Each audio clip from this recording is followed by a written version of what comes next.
the costumes, the hair. There's only one ABBA. And after decades of going their own way, the Swedish supergroup is back. At 78, Benny Andersson finally shares the real story behind ABBA. It's more than music and fame. It's about the pain, the escape, and the personal struggles that shaped their iconic sound. For decades, fans have danced to the sparkling rhythms and unforgettable melodies, but beneath the glittering surface was a man quietly fighting his own battles. Benny reveals the hidden truths we've long sensed, but never truly heard before. Now, for the first time, he reveals the hidden feelings and experiences behind one of the world's most iconic bands. If this kind of story touches your heart, if you're someone who cares about truth, responsibility, and speaking up for the voiceless, please like this video, subscribe to our channel StarVault TV, and share it with someone who should hear it. Let's get started. Before ABBA became the global music machine that it is now, Benny Andersson was merely a boy enchanted with melodies, not with fame. Raised in Sweden, he was exposed to folk songs, classical music, and the rhythms of the accordion at family gatherings. Church harmonies seeped into his subconscious, providing him with a natural ear for structure and emotion well before he ever laid hands on a synthesizer. Whereas the world would eventually harmonize along with Dancing Queen, Benny's earliest musical inspirations were found in traditional Scandinavian music. These roots provided him with a consistent musical anchor, a sense of timelessness, even as ABBA pursued disco lights and global stardom. His songs weren't influenced by fleeting trends. It came from deeper within, wrapped in history and authenticity. When Benny started collaborating with Björn Ulvaeus, their collaboration created something unusual in the music world: equilibrium. Benny was the chiseler of chords, melodies, and emotional facades, and Björn wrote lyrics and storytelling. They constructed songs together that were effortless on the surface, but had enormous emotional depth. What appeared to be mere pop anthems were, in reality, geniuses crafted with precision. Benny didn't compose music, he chiseled out emotional topography. In the studio, he was dogged. Days could be spent fine-tuning one harmony, pursuing not a sound but a feeling. He'd repeat sections over and over, not for clinical perfection, but for naked honesty. Every track was a message, even if listeners didn't always get its full intent. While Agnetha Faltskog and Annie Frid Lyngstad Frida blazed in the limelight, Benny tended to stand quietly behind them. He once confessed that he never felt noticed in ABBA, not as a star, but as an artist. Fans screamed for the vocalists, but few knew that the man scripting every string section, every echo, was the pulse of the band. Behind the glass of the control room, Benny bore tremendous weight. He wasn't the frontman of ABBA, but he was always at center. He was the fixer, too, the one who would keep the band together when things got hot.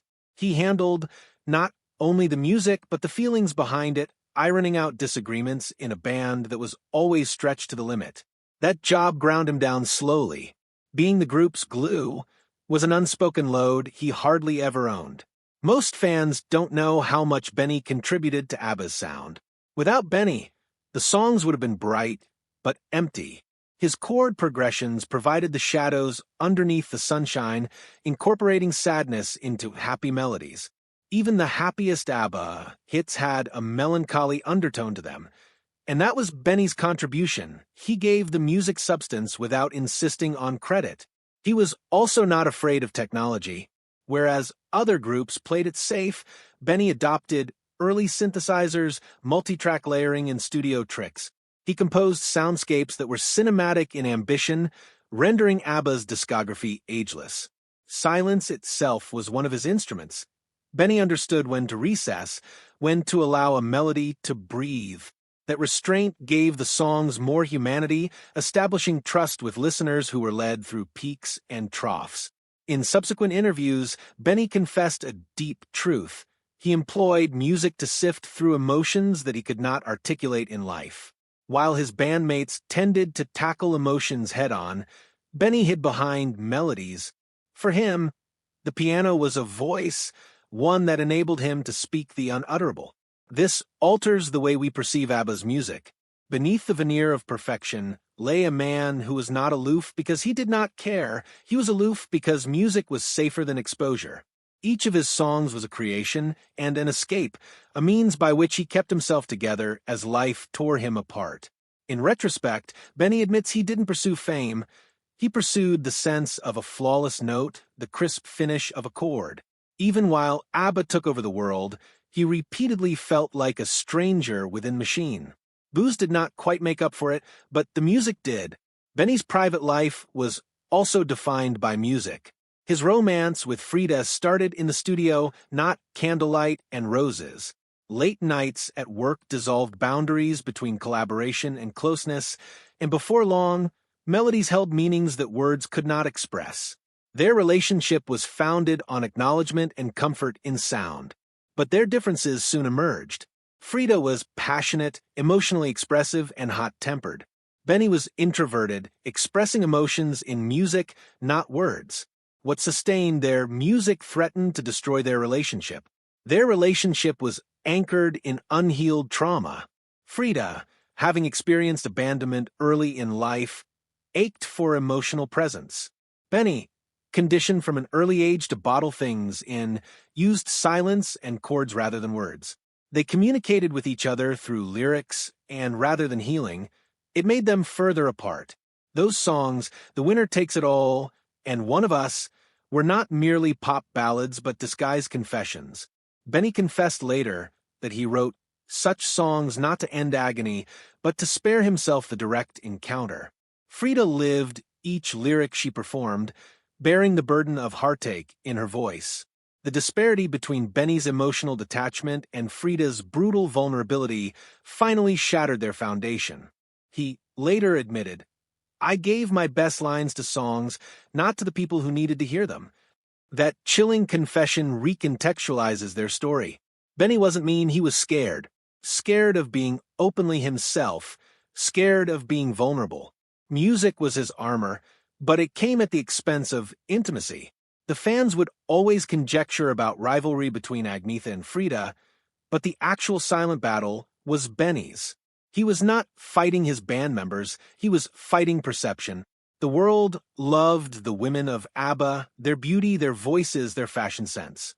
Meanwhile, Benny and Bjorn were relegated to the men behind the music, their faces routinely overlooked behind the brand. Whatever number of hits they had written, Benny became invisible. He wasn't resentful of the women. Instead, he was offended by how easily his role was washed away. Critics wrote off ABBA as catchy pop fluff, but Benny's music was anything but superficial. He invested pain, yearning, and discipline into every note. Being defined as the cold brain behind ABBA hurt him severely. He was not mechanical, he was expressive, but the world didn't notice. As the years passed, he ceased to struggle for acknowledgement. He moved on to new works, musicals, film scores, orchestras, places where he had complete creative freedom. And yet, still he felt frustrated. He had crafted feelings that reached millions, but his own reputation hung precarious, half-concealed under the sheen of renown. By the late 70s, however, ABBA's success was unstoppable, yet behind the glitz, burnout ensued. Traveling wore them down. The music became less about passion and more about duty. Benny remembers finding that the spark had gone out, that the songs no longer felt genuine. ABBA's demise wasn't cataclysmic, it was gradual. They never gathered for an ultimatum talk. No great farewell, just the stillness of silence. Frida bounced on, shutting out her emotions even before the band officially disintegrated. Benny agonized for decades. He now refers to the end as a creative death. It wasn't scandal that killed ABBA, it was exhaustion and emotional stagnation. The public wanted drama, but what actually happened was less complicated and tragic. The music had played itself out. After ABBA, Benny stepped away from the limelight. He submerged himself in theater, orchestras, and film scores, music unencumbered by tabloids, adoration, and shattered relationships. Plays such as Chess and Christina Fran, De Vemela, became not only art, but also therapy. In the 90s, Benny even wrote a journal full of unwritten letters to his old bandmates, letters brimming with guilt, frustration, and forbidden love. These pages enabled him to work through feelings he had long suppressed. With age came freedom. He no longer pursued stardom. He composed for himself, not for the charts. He started teaching young composers, imparting not only technique but the value of emotional truth, something he confesses he did not fully practice during ABBA's peak. Today, at 78, Benny has reduced ABBA's tale to one singular affirmation. ABBA worked because we were broken. The music made us feel whole.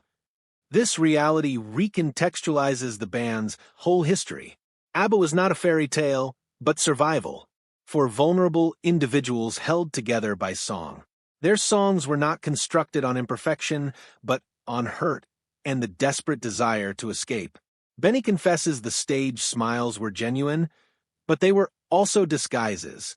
Behind the glitz were individuals trying to cope with heartbreak, isolation, and the weight of expectation. Their songs were not entertainment, but lifelines. And that is the real legacy of ABBA, music born of vulnerability, but resilient enough to sustain generations. Nowadays, Benny Andersson is no longer racing for applause. He is racing for truth. In telling his tale, he doesn't demolish ABBA's mythology, he enriches it. He reminds us that the group wasn't infallible, but profoundly human. ABBA didn't collapse due to fame or scandal. It collapsed because the individuals within it were too human, too exposed, too real. The music was their therapy, their armor, their salvation. But ultimately, even music could not rescue them from themselves.